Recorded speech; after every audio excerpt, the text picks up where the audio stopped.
っちゃんさん、こんばんは。こんばんは、たっちゃんさん。ほらです。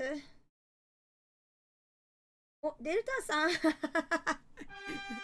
ツさん、こんにょら。いらっしゃいしゃい。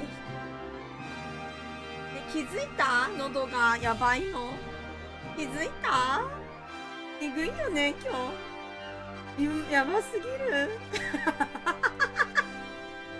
えぐいやん。すごいことなってるやないか。ドラの喉。待って。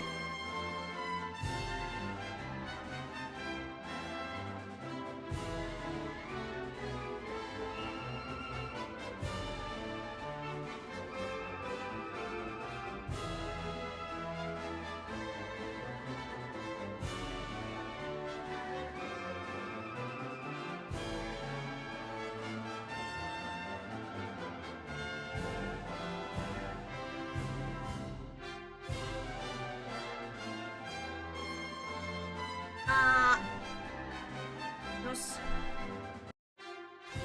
いや、そうなのよ。お気づきの通りね、喉がね、おっつんでしまったんよ。あ、でも今ね、喉ヌールスプレーをやったっけね。声が、まあまあ出るでしょう。はい、こんばんは。ということでですね、昨日からやっておりますが、アーリーかなまだ、スチーム版は、4日、5日の夜だったっけ。喉いたわってくれ、たっちゃんさん、夜勤か。いってらっしゃい、たっちゃんさんも。頑張ってね、夜勤。気をつけていってらっしゃい。ありがとう、たっちゃんさん。いたわります。はい、雑業ね。デルタさん、雑業ね。はい、ありがとうございます。もう叫ばないですし。ごめん。わかりました。今日は叫ばないってことを使ってやります。たっちゃんさんの名にかけてじっちゃんの名にかけてならぬ。たっちゃんさん名にかけて、ほら、叫ばねえって決めた、今日は。ありがとう。ではですね、冒険してまいります。ほど4時間やってたんだかなもう、覚えてない。記憶にないな。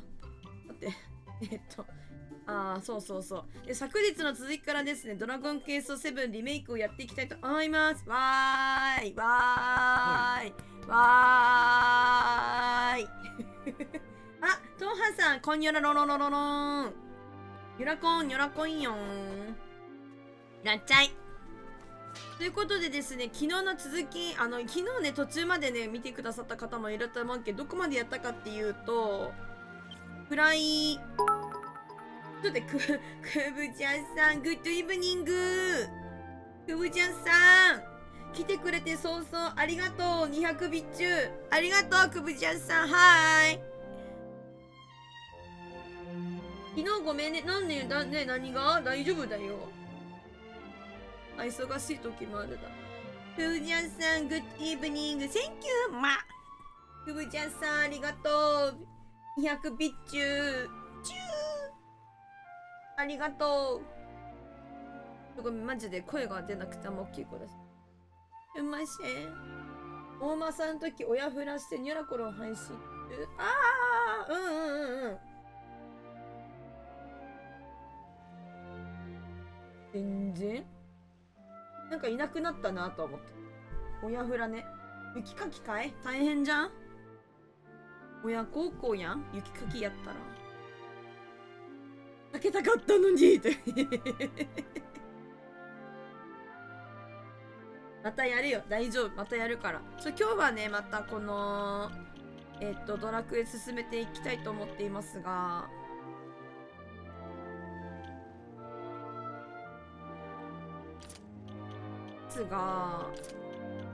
進めていきたいと思ってるんですが、大間さん全然まだまだやりますの。大丈夫。かけるタイミングはいつでもあるから。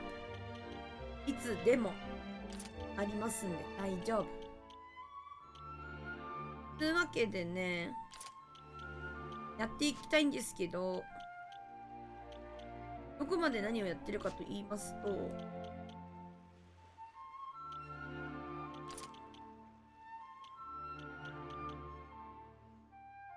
のがいいんだよな。はい、貯蓄、そうだよ。またちょっと貯めてください。お願いします。で、途中まで見てくれたか、まあ、さんすんすんすん。あむすんすん。神々マン。昨日までの続きなんだっけ、続きなんだっけ、どこまでやったかっつったら、いいじゃん、これ。オルフィっていうところの、オルフィっていうところを割らせた石板で、そしたらこのガボっていう狼に乗ったこの子が仲間に入った。そこまでやって、で過去は石板の方はクリアして、今この現代つうか自分たちのこのお家の方に帰ってきてるって感じ。そこまでやった。でどこからするかっつったら、オルフィの島まだ見つけていってないから、こっちでオルフィを行くところから始める。今日はいいか、みんなちょっと説明が下手今日マジ。今日さ、声がマジ出なくてさ、あんま大きい声で喋れないんだけどさ、声途切れてるかな。ちょっともうちょっとこうしよっかな。こんにちは。いつもよりもちょっと近いかもしれません。こんにちは。大きい声が出せません。っていうか、物理的に出ません。声が出ません。声が出ません。ご覧の通り、出てません。声です。私の声が出ません。ありゃ！ちょっと待って。いや、大丈夫ですね。伏線。ラボはね、狼なの、本当は。だけどね、魔法かけられてね、人間の姿にずっとなっちゃうことになっちゃった。ASMR ですか？ふんすふんす。ふんすふんす。パリパリパリパリパリパリ。パリパリパリ。あんま近かったら、なんか、本当にいろんな音が入っちゃうと思うからね、あんま近くしたくない。目もなんか今日失敗。声も出ないし。たっちゃんさんがもう叫ばないでくれって言って夜勤行ったから、今日は叫ばないようにしてやっていきたいと思う。元気がないわけじゃないです。声が出ないんです。わかりますか、この違い。なんだこりゃ。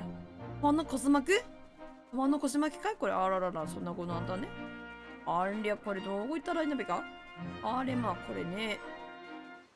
そうで、目がなんかさ、椅子の上で寝ちゃってさ、でなんかね、寝不足もねたたってるわけ今。でも寝たんだけど短かったかもしれないです。今日私大きい声でなかったら、配信面白くなかったらどうしよう。ゲームは面白いんだけど、ほらやっぱり勢いで言ってるみたいなとこあるからさ、大きい声出せなかったらみんな面白くないかもしれない。面白くなかったら生きてる意味ない。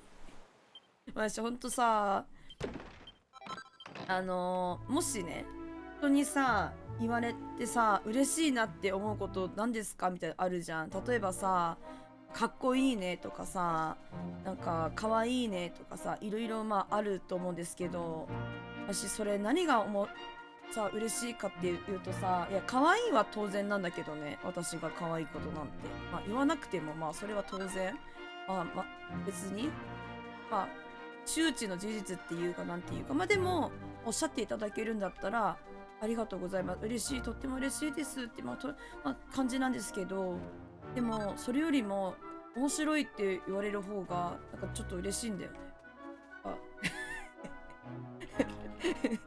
芸人さんみたいな。いや楽しい、ありがとう。あら、芋焼酎さんこんばんは、いらっしゃいませ、こんにちは。今日マジでこんな感じで声がね昨日よりひどいんで、ちょっと静かに喋るようにしてるんですけど、元気がないわけじゃなくてもう一回説明するんですけど、声が出ないだけなんですよ。はい。なんでちょっと今日はねマイクを近づけて静かに喋るようにしてるんですけど、ありがとうトーハマジで。そう面白いならいいんですけど、夏希場あいつんちんとこか。そうでもね、大きい声が出せなくて、っていうかたっちゃんさんに叫ばないでって言われてるから、今日は叫ばんようにしてやりたい。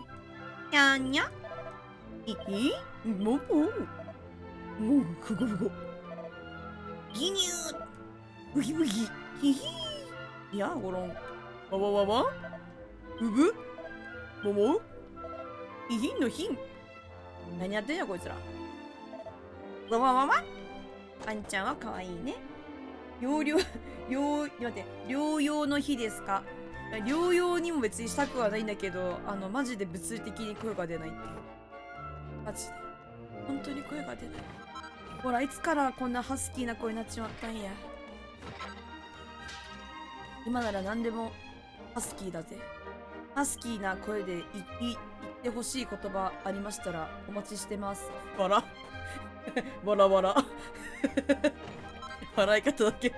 笑い方だけは変わらねえけどどうつって声が出ないから可愛く声笑えないんだよハローハスキーにゃろこあらどんぐりさんいらっしゃいませこんにちは今日は本当にこんな調子だべさ声が出ませんのよどんぐりさんありがとう今日も嬉しいですお越しくださいまして誠にありがとうございますブヒブヒ大きい声出せないんでマイクを近づけてゲームもこの私の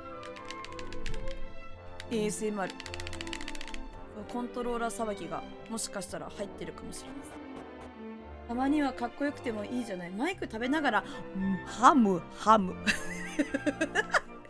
いやマイク食べてないけどねマイクさ本当に食べてさなんかめっちゃ近づけてさなんかバリバリ喋る人おるけどさあれってほんまに食べてんのかな物理的に私食べられるサイズのマイク使ってないからさ食べられないんだけどみんなどうやって食べてるのマイクの食べ方教えてほしいんだけど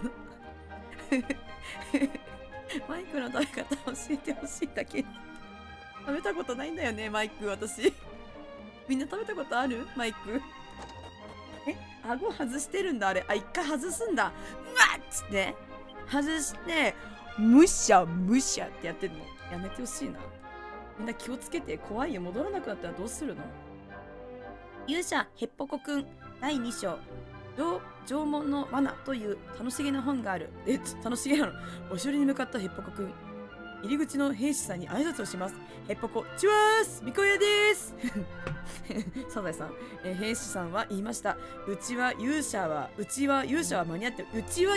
間に合ってますってなんだこれ日本語勇者は間に合ってますうちに勇者はじゃないのわ言ってなんか嫌じゃなかった今窃盗語ひひ窃盗語はちょっと嫌な感じだった個人的には待ってちはみかやですはいはじめまして鉄腕あと頼むさんお名前がちょっと面白すぎる鉄腕あと頼むさんいらっしゃい鉄腕あと頼むさんだからアトムじゃないですね鉄腕アトムじゃない空を越えてラララ星の彼方の方とはちょっとまた異なる方そのご本人様ではない感じで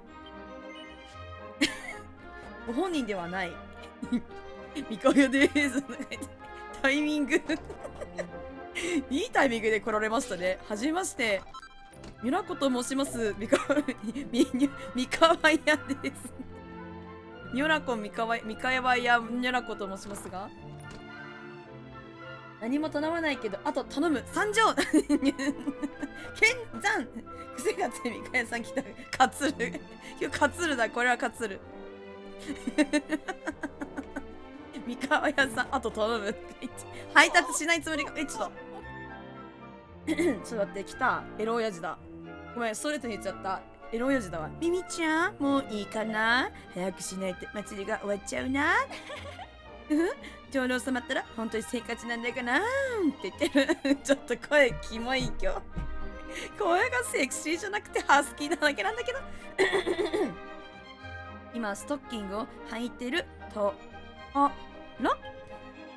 だってうほほミミちゃんまだちょっと早かったかなエロ親父め。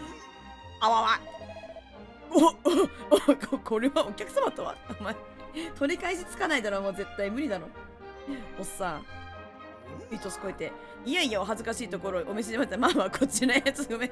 もう帰ろうと思ったらいけないんだけど。もう、ちょっとやめとく、ほなやめとくかみたいな感じになっとるもんな。ごめん。私、メンタル耳よろしくね。長老様はバニーの衣装がお気に入りなんだけど、今日のお祭りで着るにはちょっとね、あれだな、これ。遺産目当てやな、こ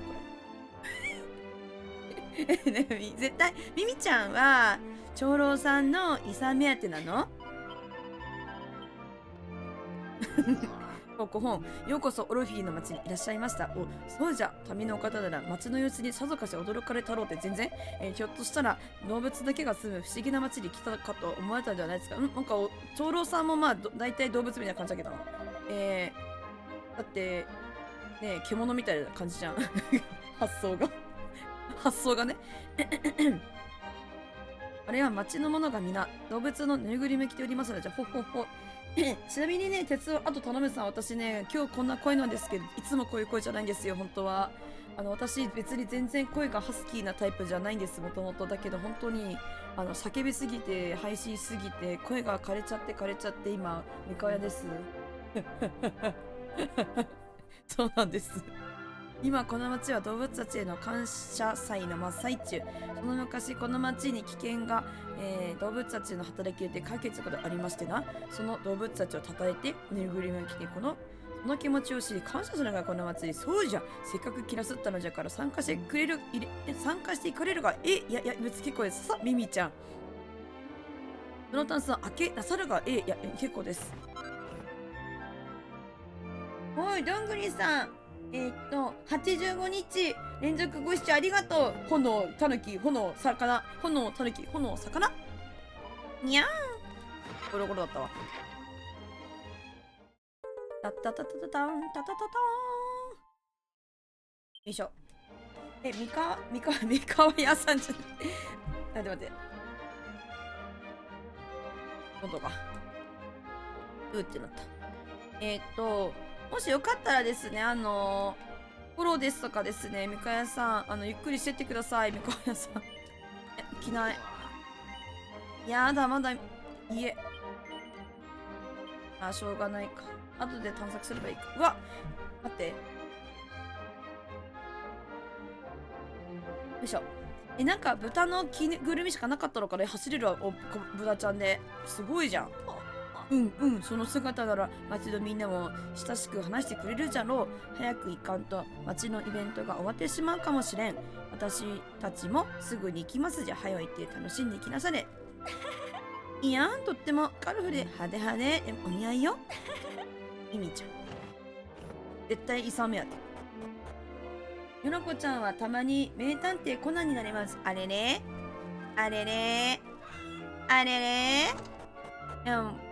僕のお腹あかんないんや。お、豚ちゃんだったら固定やるんだ。チュー。うわ、びっくりした。急に驚かない。チュー、ネズミのマジだけど、チュー。ほらね。チューっつってる。おい。コロニャーン。でも猫なのかな、こっちは本当に。アートさんこんばんは、いらっしゃみ。いらっしゃばち。今日は名探偵、そう、迷子やで。声が迷子やで。にゃんにゃん。シルバーに急いで。早く行かないとお祭りのイベントが終わっちゃうのにゃん。にゃん。ちょっとマジ声出ねえんだって。ゲゴッケー？これは本当の鶏さんなんだね。ここ。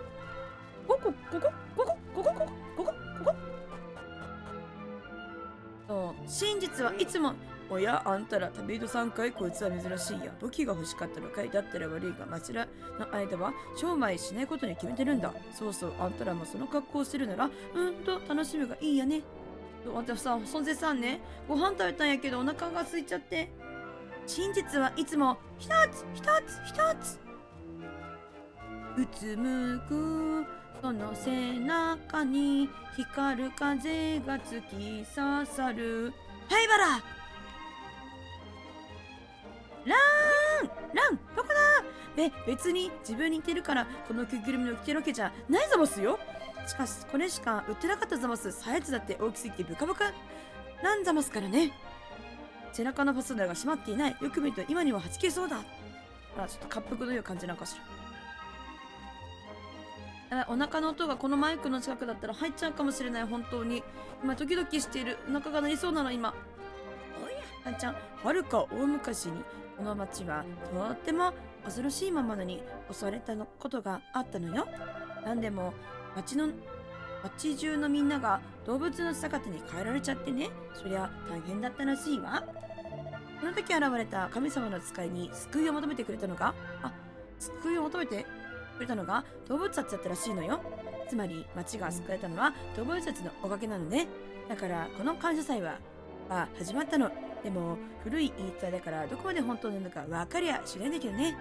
はい。ほんまに声出ません。ピチャピチャ。美味しそうに水飲んでる。あら、ワンちゃん。ブヒブヒ。すみません。ワンワンワン。このワンちゃんは本当ワンちゃんなんだね。今日はなんかあれね。コナン君いつも何喋ってるのかな。ゲンタ光彦義彦。もう何回もやってるのにちっともう当てりやしない。あなたたちやってみるく好き。ちょっと好き。あなたたちもやってみるく。この人当てクイズは結構難しいぞ。まあ私が当てられないんだから君たちには無理かもしれないな。うししかわいい。うししかわいいじゃん。うまくいかないもんだな。これ頭いいな。2人までは当てたんだが最後で外しちゃったよ。これも花の差ってやつかな。今日競馬だね。今日重賞でしょ。えぐいよねマジで。声が遅れて。いやゴロンワンワン輸入。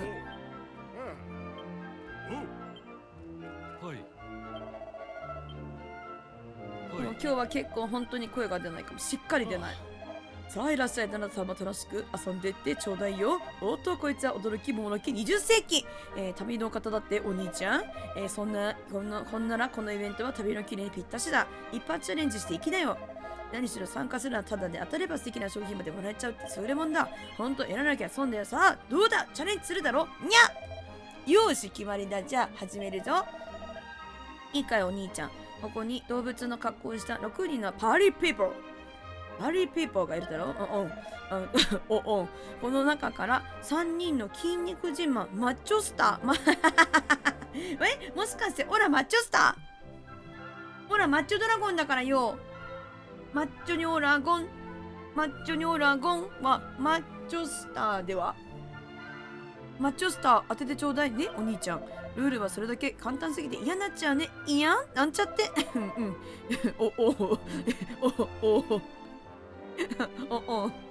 そっか。じゃあじいちゃんマッチョだと思われたところに行って話しかけてちょうだいね。レッツラスタート。はーい。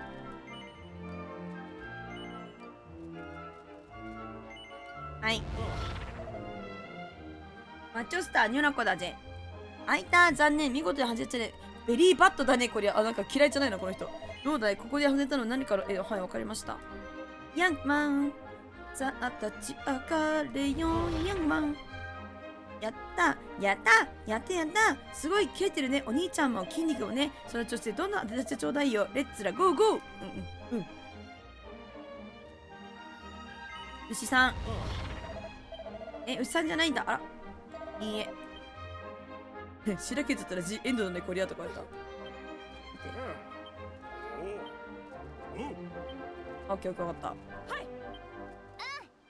一人もう一人わかんないな。ヤングマンこの人。あ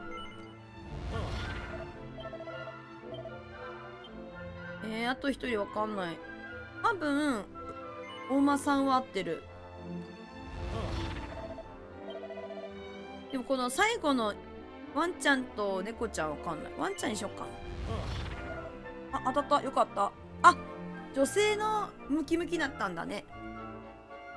でもさ、すごいさ、こんなさね、お腹丸出しの選手さんってさ、なんかすごい弱点さらしてて大変じゃない？はい、ズドーンやっちゃったよ。当てちゃったよ。これはすごいね。どうも。3人正解お見事でした。ご参加、センキュー、ベリーマッチョ、なんつって。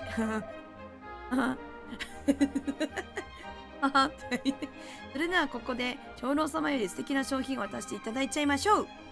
長老来たか？さっきのエロ親父ね。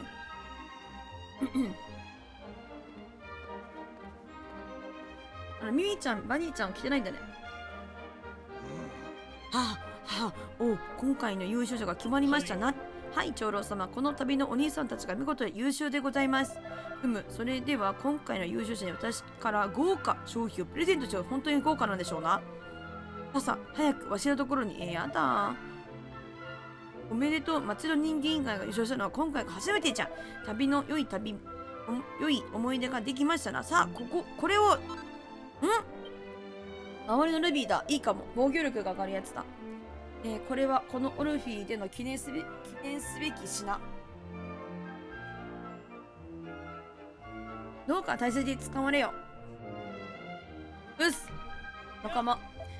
到着した時は焦ったけど平和のよう何よりだったな。でもそうなるとあの魔物の封印って今も聞いてるんだよな。ちょっと気になるし封印の様子を見に行こうぜ。あ、はい、わかりました。祭りが終わってこの町も静かになったわね。それにしてもこの町って魔物に襲えてもそれなくても動物に縁があるのね。なるほどね。お、クイズに答えてくれた兄さんだね。あんた初参加で全問正解だなんて筋肉を見るのがあるじゃないか。そんなあんたたちの聞こえたらあたいの上腕二頭筋が嬉しいって言ってるのがさ。なるほど。素質がありますな。マッチョメ。さ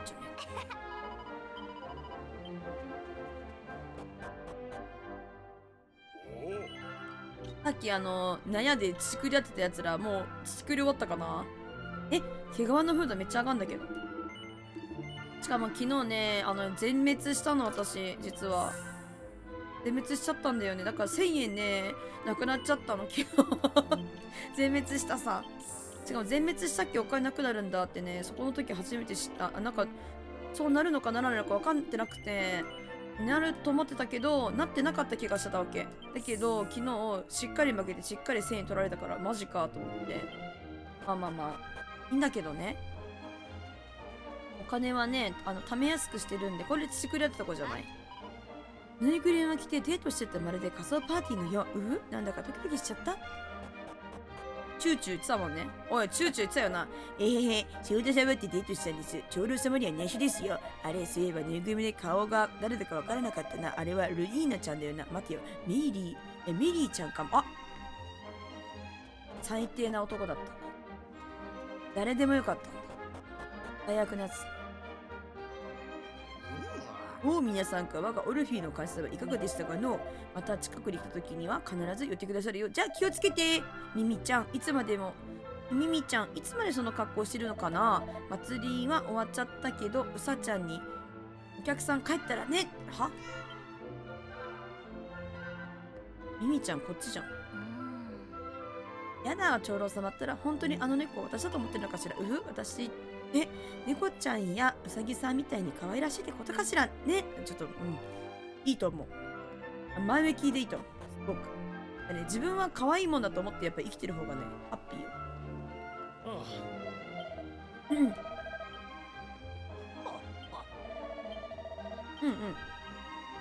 じゃあですね、この島かな、島を探索していきたいと思いますので、まずはさっき言ってた西のところにいます。いや本当に声がごめん。なんか喉払いちゃうの。咳払いもね本当はあんまりしたくないんだけどね、近いとさ結構大きめにさってなるじゃん。ってだからさあんましたくないんだけどなっちゃうんだよね。喉がさニョラコ喉が安いもんさ。喉の一つくらい安いもんさ。いつでも喉がねアンパンマンみたいに変われたらいいんだけど、ね、新しい喉よって言ってタラララッタラーン。なんか見たことないと思ったら聞いたことあります。嘘でした。さようなら。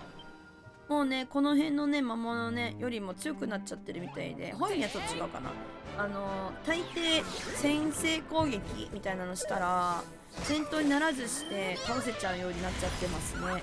けどこの過去のオルフィっていう土地なんだけど、でなんか猫魔同士の強い猫魔同士みたいなので戦ったっけね、歩く暴走めっちゃされて、で全滅したあれどうしたらよかったんだろう。あ、魔封じすればよかったのかな、マヌーサとか。あ、そうかもしんないわ。じゃじゃじゃじゃーん、赤い石板を見つけました。いいぞいいぞ。でカニさんいます。はい、カニさん。タタタタタタチャラチャラそうだ、声が出なくてチャラチャラとかも全然声出ないんだよやっぱ今日も歌うのも禁止やな。歌えない、全然ダメだ。でもね本当に椅子の上で寝ちゃったんだよね。で布団でね寝なかったんだよね。でもそれだともうマジ分かってんだけどさ、なんか作業やってさ待ってる時間にさちょっと待ちたいわけよ。わかる？ちょっと待ちたい。でさ、お布団で寝たらさ、本当に私さ、一回お布団で寝たっけさ、もうずーっと寝ちゃうんだよね、本当に。やることがあってもさ、気持ちよくてさ、すやーさ、ちゃんと椅子にお布団引いて寝て。うん、ごめん。そうだよね。そう、椅子に布団引いて寝りゃいいんじゃん。ぬくぬくしてさ。そう、エンコード中とか、そういう待ち時間とかに、演講するとき、そうやね。そう。待ってる時間あるじゃん。で、それをまた、YouTube に上げたいからさ、YouTube 上げてる時間に、なんか、休めればいいなと思うじゃん。なんだけど。待ち時間とか。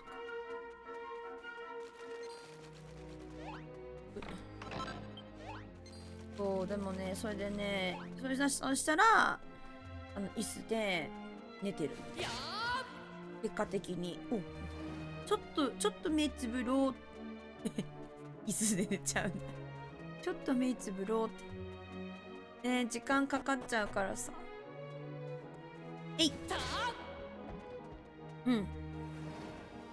走れ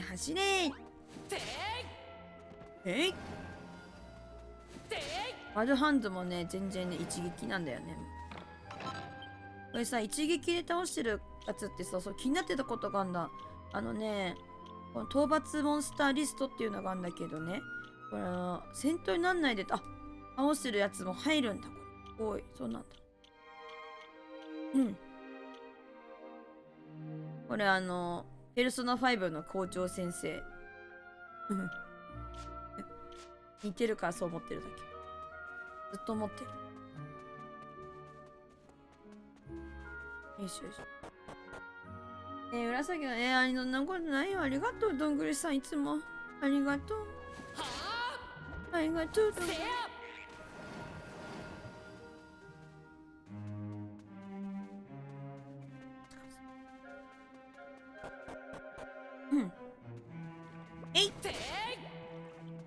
いややった。あら、この子倒せなかった。あら、マドハンドはじめまして、こんにちは。でも私たち強いから。ほらいいぞ。いいぞ。いいよ。そうなんですよ。基本つうか自分でやってるからね。金槌だ。宝箱気になりますね。でもあそこから行けないので、参ります。こちらに、これ橋とかであれ橋あったっけか。なんかここで出てくるモンスター変わったよね。話をしてたんだけど、なんか変わった気がする。ドラゴスライムここいなかった気がするんだよな。タラタタタじゃらじゃん。あまりにもね、このね、リメイク作品のドラゴンクエスト7がね、サクサクすぎてね、結構私はね、感動してるよ。サクサクすぎる、本当に。何穴3つになってる。前2つだったのに3つになってる。増えてるで。あ、そっか、そういうことか。分かった。自己完結した。あれかってなっちゃった。あおー、なんかね、昔のね、そのね、石板の方の世界の時はね、入り口、その今行こうとしてるところに入り口ね、石で塞がれてたんです。で、それ多分なくなったから入り口が多分3つなの。あおー、かわいい。このガボっていう子がね、今回仲間だったね。この、見て、狼ワシャワシャしてるのかわいいでしょ？すっごいかわいい。すごいかわいい。えへん。ドラゴン、レベル14になったぞ。ほら。お、ガボはレベル12に上がったのだ。かわいすぎ？ガボレベル上がったとき。かわいすぎ？普通にかわいいんだけど。どうした？めっちゃかわいいんだけど。びっくり。かわいい。あ、かわいい。いいですね。あ、メダルか。チーメダルだったんだ。なんだっけ？何の話した今私何の話してた？マジで忘れちゃった。あ、そう、入り口、そう、石でなんか止められてたから、この秘密の方みたいな、こうなんかね、草でね、隠れてたんだけど、こっちから入ったんだけど、入り口の今なくなったんだねって話してた。そうそう。セーブしておきます。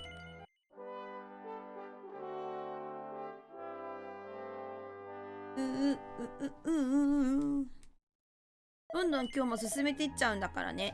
でもね、ちょっと長くやると思うからね、今日も釣り配信ね、締め釣り配信ないかもしれない。ごめん。釣り配信でも、これやらないときはやるからね。大丈夫。だからね。なんと、棺の中から声が聞こえる。何？やめてくんだ。ありがとうございます。この私を眠りから覚まそうというのか。いいえ。いいえ。では、再び眠るとしよう。話終わったじゃん。お話以上です。彼は静かに聞いて静かだった。ウケんだけど。あ、これダメなんだ。本当に家になっちゃったら。話すまんやん。何者だこの私をすごい。眠りから覚まそうというのか。これ一生家にしたらさ、ね、一生さ、このセリフ聞けるってことなのかな？おもろいね。何回も言わなきゃいけない。大変だね。しょうがないから入って言っといてあげよう。本当にこの私を眠りから覚まそうというのか。本気なのだな。本当じゃないけど、話進まないからはいにするけどね。棺が開きかかっている。開けてみますか？はい。ユニコーンたちは棺の蓋をそーっと開けてみた。なんかおじさん。私を起こそうとは、いい度胸だ。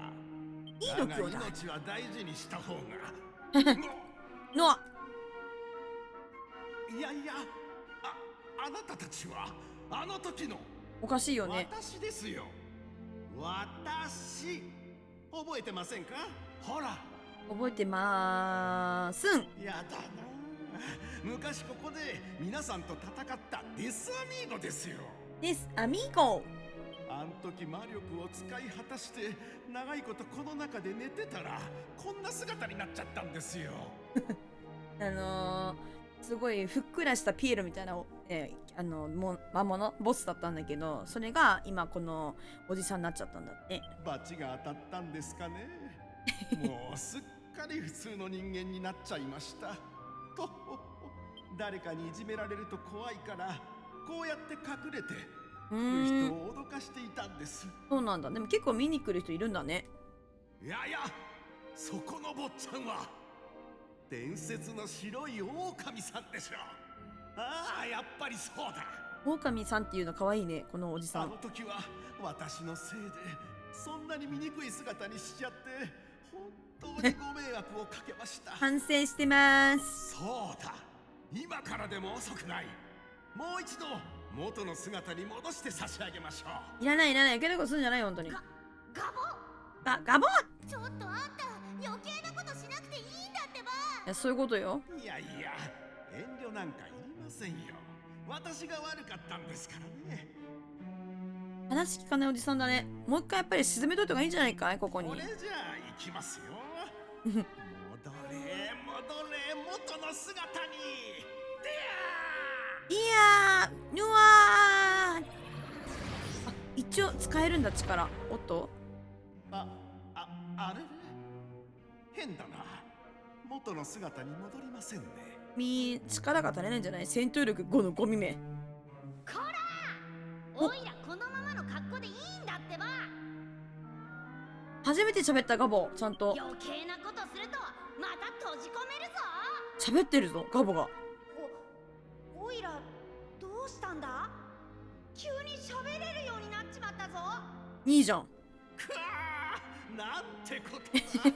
長い時間ご都合だね、これは。錆びついてしまったのか。好都合だ。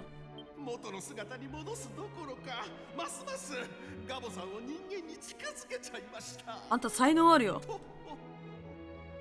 私ってもう何の役にも立ちませんね。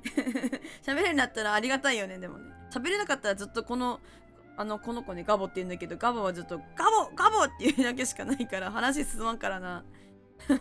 かわいい喋れるのって。とほーって何の役にも立ちませんね。戦闘力5の海だからな。大丈夫だよ。おいらこれがいいぞ。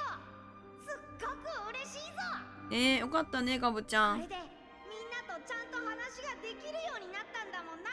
いい子だ。喋れる。ヤッホー。いや、あまりにも可愛いだろ。わーい、喋れる。ヒャッホー。可愛すぎるだろ。ガボ、あんたって実はおしゃべりだったの？マリベルにだけは言いたくないけどな。マリベルめっちゃおしゃべりやん。ああ、なんか喜んでもらえました？よかった。よかったね。じゃあこれもあげちゃいます。特別プレゼントです。はい。石版だな。ですよね。分かってますよ。いい子だった。めっちゃいい子。なんかもともと狼だからちょっと野生味あるけど。よく覚えていないんですけど。もういい。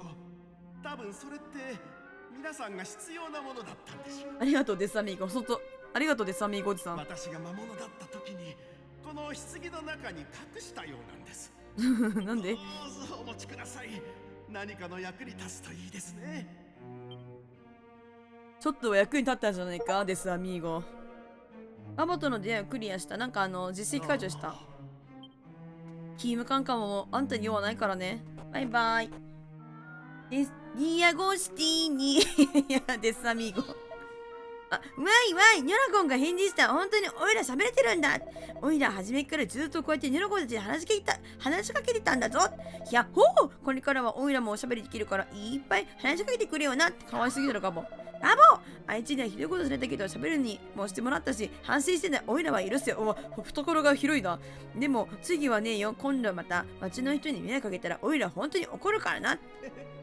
あ、驚いたな。こうも変わるとはな。初めからこれなら迷惑なんかかけなかっただろうに。ガボ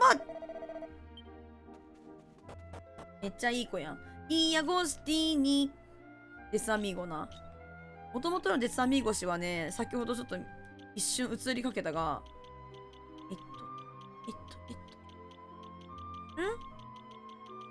やだ。これ。さっきのおじさん、もともとこれ。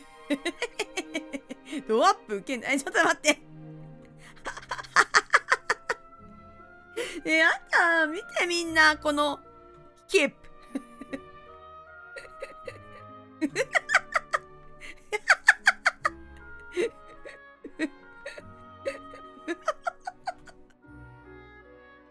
なかなか迫力がある。俺やん、これ。振りこの角度やばいな。この角度のお尻やばい。ナスビみたい。やだ。いいじゃん。もうさっきのおじさん、もともとはこういう魔物だったんだけど、封印されて、なんか武将髭生やしたおじさんになっちゃった。おもろ。デスアミーゴ。ね、プリップリしてるよね。やばい、お尻プリプリやん。プリケツやないかいと思ってるっちゃ。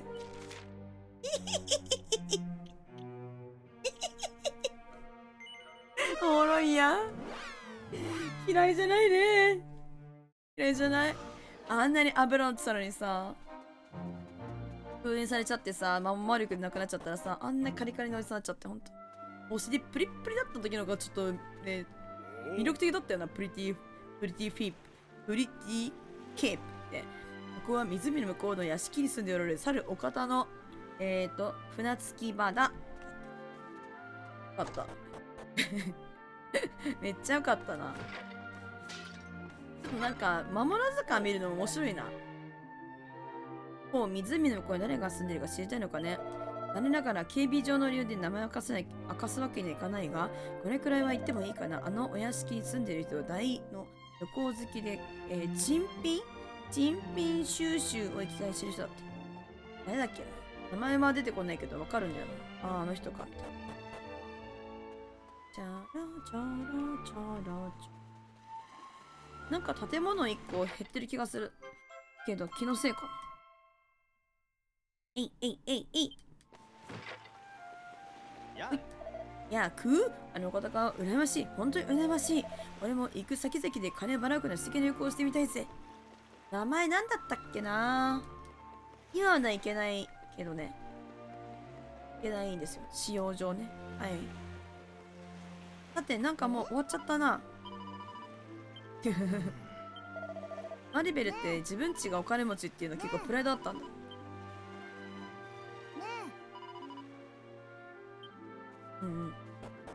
今はいけませんよって話です。ガモいい匂い。さあいい匂い。変な匂い。この世界っていろんな匂いがあるよな。クン。フンス。マイク近いから入れたい放題よ。あんまりやるとみんなうるさいよね。いつもより近いからさ。あんま大きい声出さないようにしないと。気をつけなきゃ。ではですね、ここにはもう用はねえので、正直。ちゃっちゃと次行くぞい。というわけで、ルーラ。謎の神殿。行きます。チャラチャラチャンチャンチャラチャン。石板もな、勝手に自動で勝手にさ、はまっちゃうからさ、昔はさ、くるくる回転させたりとかしてはめてたのになんか、楽しみがそこの楽しみ減っちゃったなって。いいんだけどさ。楽しみ減っちゃったなって思う。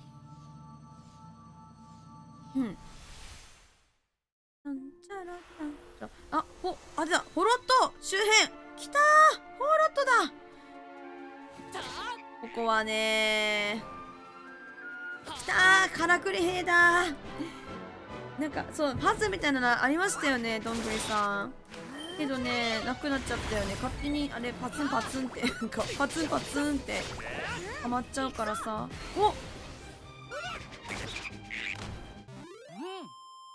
ガボ今使わなくてよかったかもしれないけど、まあ自動戦闘にしてるからまあええでしょ。ここね、懐かしい。うわー、近くなってるわ。からくり兵の基地。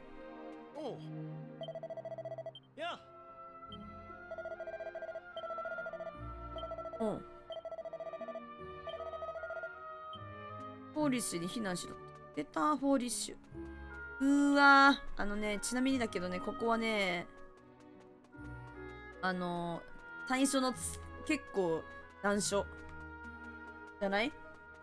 ここなんか結構最初の段階で結構難所な気がすんだけど。あっち同じなのかって。復習しよう。ごめんなさい。からくり兵がね、最初の段階だと結構ね、大変なんだよね。なんか2回攻撃とかしてきてさ、強いんだよね。だからね、やっぱそのオリジナルのドラゴンクエスト7ではね、ここは結構気合い入れていかんと大変。おお、すごい。メラストームなんか覚えたの？こんな感じで2回攻撃するんだよね。からくり兵、夏。レラさんいらっしゃい。夏よね。結構覚えてる私。お忙してもくね遊ぶからだ。今なんか覚えたからガボが今いけ。そういやからくりへんとこな。そうだから結構印象残ってるから覚えてますね。これ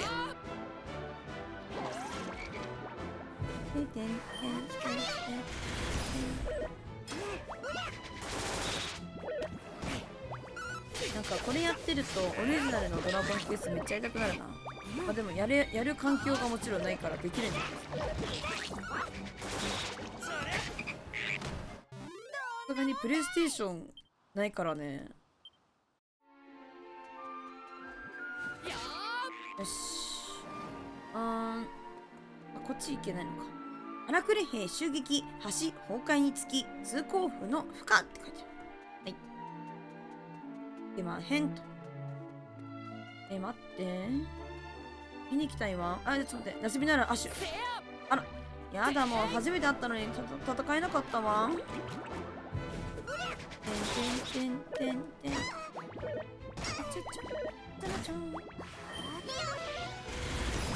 なんかオリジナルに仲間強い。いやそうめっちゃ強いです本当に。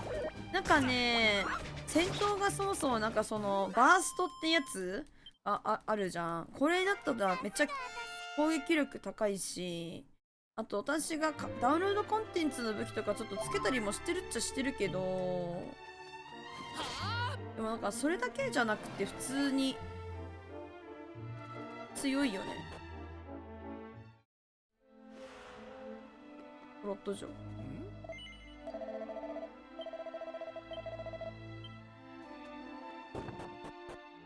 ホイミスラみたいなクラゲ思い出した。クラゲいっぱいいるよ。クラゲギーギーギ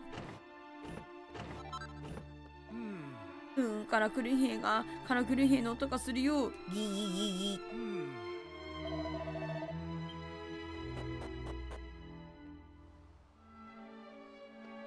ホイミスライムみたいなクラゲって、でもホイミスライムなんかクラゲモデルなんかね、窓なんかな。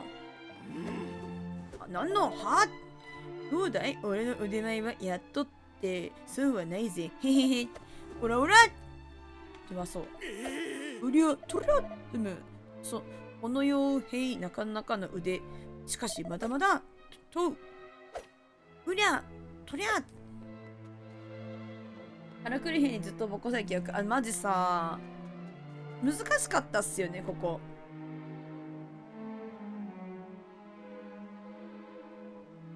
なんか2回攻撃もだけど物理攻撃がなんかそんなに効いてない感じしてて、あと攻撃力がね、なんか今めっちゃ強いけどこんなに攻撃通らなかったじゃないですか。いいえ。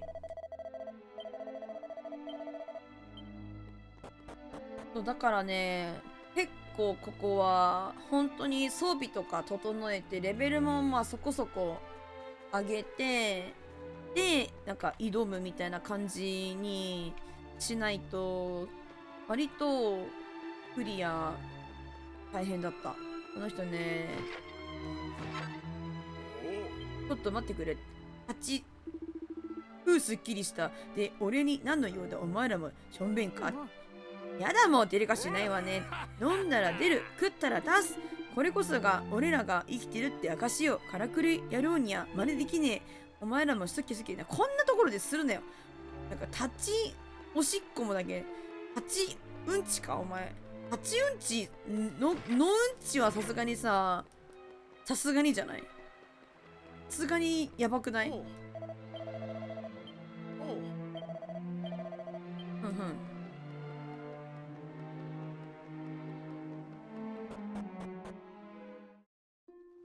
いやここの話な覚えてるわ本当に。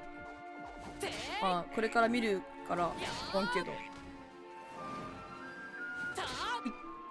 先にマップ探索しちゃうんだよね。ほら先にマップ探索しちゃうんだよね。おっとあれ待って待って、まさかね。いやまだその可能性は。まあ待てよ、もう落ち着け。そうだよな、落ち着け。あら。不法侵入。勇者なる者、人んちの壺は割る。樽は割る。そして人んちの家にあった石板とかそういうものも骨董品は盗む。勇者なる者、これは心得だ。勇者だからオラは許される。こんなことやったって捕まるわけがない。からくり掃除機ゼボット3号欠陥品につき、改良予定と書かれたメモが貼ってある。はい。勇者の家訓、壺も割るべし。そう。勇者の家訓その1。壺は割るべし。樽も割るべし。タンスは漁るべし。物は盗むべし。ガーガー。からくり調理器、ゼボット2号とプレートに書かれているようだ。ご飯作ってくれる。こんなん入ってくやな。この時代に。思うよね。すごいと思う。からくり洗濯機、ゼボット1号とプレートに書かれているようだ。すごい、この人。頭いいんだ。頭いい。頭いいおじさん。貴族の服だって。本の間に手目を挟まっているゼボット様へ、明日あなたの兄上のトラット様と森へ狩りに来ます。大きな鹿を捕まえられたらあなたのところへもお届けします。だからお腹を空かせて楽しみに待っていてください。私もあなたとお会いできる日を楽しみにしています。エリー。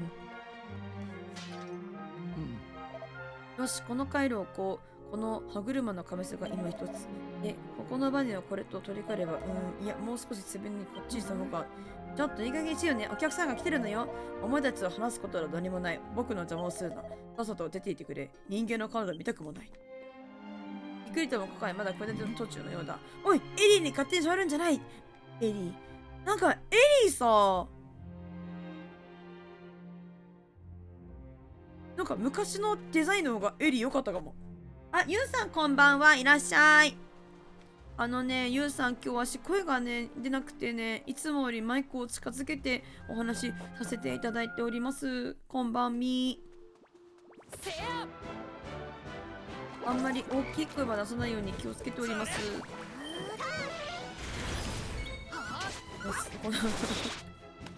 コントローラーを連打する音入ってるかな。オラがコントローラーの連打早いことバレてしまうかもしれない。今までみんなで黙ってたんだけど。あ、トンハクラゲだよ。結構連打早いんだよね。ほらほら連打早いんだ。あ、いいね。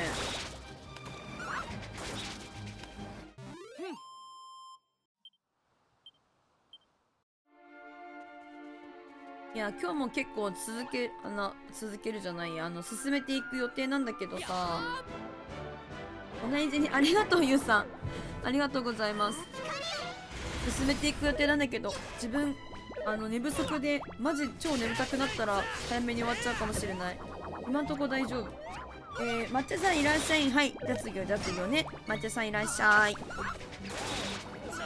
そう元気がないわけじゃなくて声が出ないってだけなんです。ほんまに別に元気な私は風邪もひかんし別に熱も別にないし、お腹も今日は痛くないし、喉やらかした。そう、わかる。喉やらかしたんだよね。昨日よりひどいべ。大変だべや。あおーあおーあおーねえ、ダメだ。ガンボが可愛すぎて、やばい。そう、見た今の。そう、カラクル兵はね、これワンチャンくんだよね。この急になんつうの、会心の一撃も結構出ちゃうくて、今みたいなことが起こるわけ。わかる？大変でしょ。さて、ここですね。おい、ゆいか、くれぐれも誤った真似をするなよ。今は慎重に行動するんだ。あ、承知しております。この辺りでは見かけない子だな。お前たちは旅の者か？いいえ嘘つこう。警察です。では何者というのだ。まあいい、今はつばらん状態に付き合っている余裕はない。我が国は日夜謎のカラクリ兵どもによって侵略を受けているのだ。むざむざ知らない土地で命を無駄にする必要はない。分かったらさっさと出ていくのだな。無駄に嘘ついちゃう。ポーリッシュの町来ました。むむ、なんだまだちゃん、名を名乗れ。嫌だ。怪しいやつ。まあ、お主らは人間のようだ。大型、旅の者であろうな。悪いことは言わん。早々にこの地を離れるがよかろう。はい、嫌です。人の指図は受けねえ。あたいは自由に生きていくんだい。指図は受けないよ。さっき見張りを交換したばっかりな。交代したばっかりなんだよ。もっと寝かしてくれよ。わしらのような老いぼれでも武器の手入れくれはできる。わしらが生まれ育ったこの町をからくり兵どもの好きに勝手にするようなのじゃよ。オッケー。読めた。完璧に読めたね。あたしはね、旅の商人です。いや、宿所がよく売れてうわうわですしな。おっと、これは不謹慎でしたかな。炎上っすね。はい、炎上です。武器、物がね、ちょっと清水違う。違いました。はい。奴らの体は鉄より硬い。矢などは弾いてしまうんだ。でも弱点はあるんだ。目の部分とか、手足の継ぎ目ならなんとか効果がある。何十本も打ち込めば奴らはさすがに動けなくなるんだ。そうなんだ。これ机越しでもいけるんだね。奴らが襲ってきたらここから矢を撃ってやっつけるんだ。最も俺の腕じゃ100本撃ってやっと1本当たるってことでもったいないな、それ。命中できる人がやった方が絶対いい。あら、やだ。ちょっと待って。失敗した。よいしょ。南西の方に見えるのがフォロット城だ。我々がこの、さっき言ってたお城ね。このポーリッシュの町を守るためやってきたから、もう行く日も過ぎたことか。ここのね、マップはちなみにね、結構、なんつうんだろう。カメラの視点をね、くるくるされないとね、この入り口ね、見逃しちゃう。あったな、オリジナルの時は。で、それでね、なんか、石板をね、逃すことがね、あったような気がする。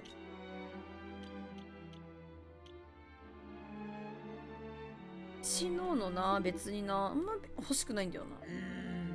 私はね、商売より命の方が大事だと思うけどね、仕方ないから付き合ってあげてんのさ。はい、ありがとうございます。お金あるから甲羅の鎧とかを買ってもいいかもな。あげるか。キーファにつけます。よし、鉄兜もキーファにつけちゃおうか。お金になってこの時点で、だからもう一回言うけど、ダウンロードコンテンツのさ、のアイテムつけてるんで、経験値とお金は、ちょっと貯まりやすくは確かになってるんですけど、でもな、ちょっとやっぱやめとくわ。やめとけなかったわ。ちょっと待って、しくった。どうせ拾うだろうなって思ってやめようと思ったんだけど、買っちゃった。しくった。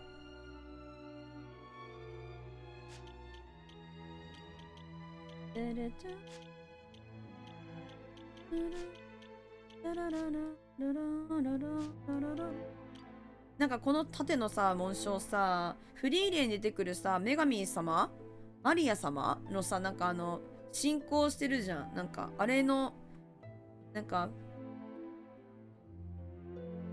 形に似てる。なんだっけ、名前忘れちゃった。フェルンがつけてる、なんだっけ、ネックレス。こんな感じだった気がする。デザイン。分かる人しか分からない話をしてもらった。よいしょ。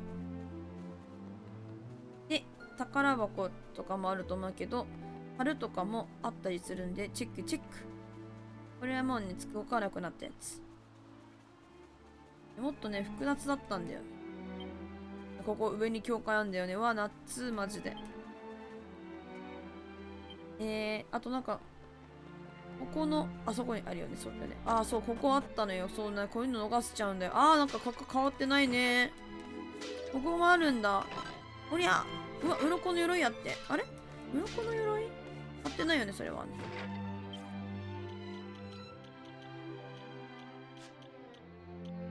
マリベルとガボは重たい装備、なんか基本つけられないみたいな感じないよね。なんか、キャラによってやっぱなんか、なんだかあちらこちら鼻が回したに用がするぞ。そう、なんかつけられるアイテム違うからさ。なんかみんながみんな強い武器とか装備つけれるわけじゃない。同じ武器、装備つけれないからさ。これも2階だったの、あ、2階建てじゃなかったっけ、ここの。なんか、2階建てじゃなかったっけ、ここの宿屋さんって。あれ違ったっけかな。ゼボット。何これ変なの。どうやって動いてるのかしら。おもろいわね。ルンバだね。この時代のルンバ。先駆け。お掃除マシーンみたいな感じ。自動お掃除マシーン。入ったっしょ。こっちだな。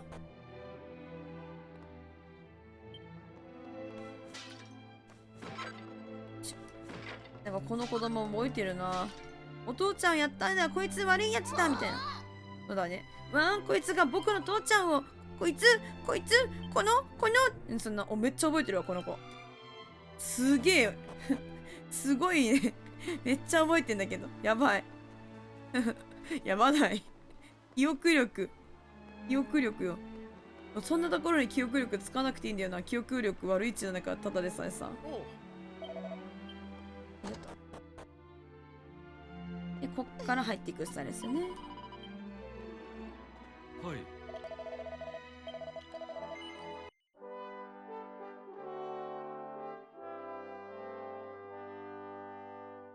さ、記録してるときにさ、ボタン連打しちゃうのってみんなもそう。なんかさ、待ってる間さ、めっちゃボタン連打しちゃうんだけど。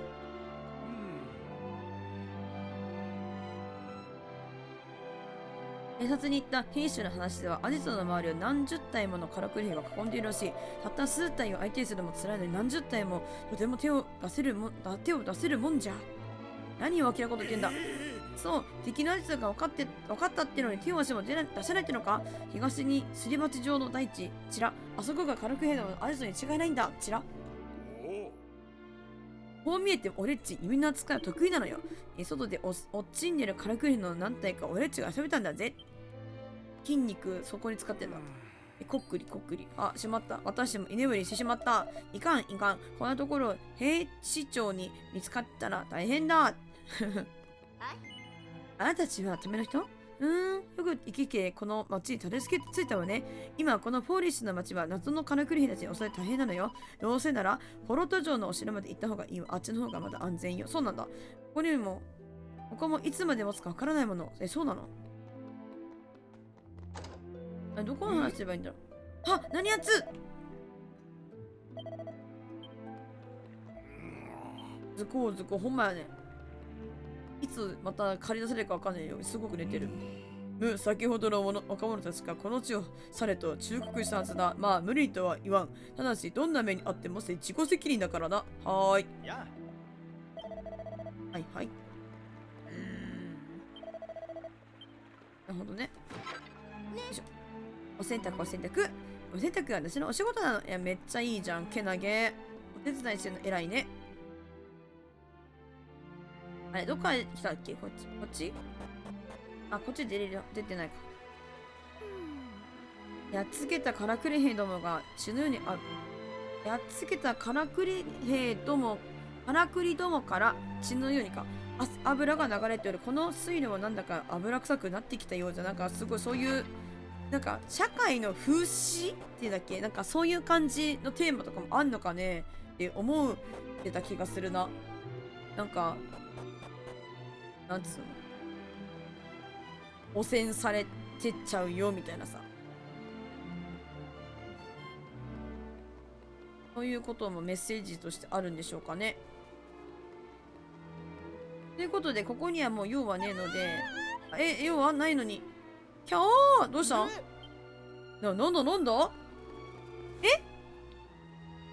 いてる。動いてるやつ釣り。賢いね。それ賢いかにゃ。そうなのよ。あたって実はね、弱っ。うちらの苦戦していたカラクリ兵はどこに行っちまったんだ。めちゃめちゃ苦戦しない。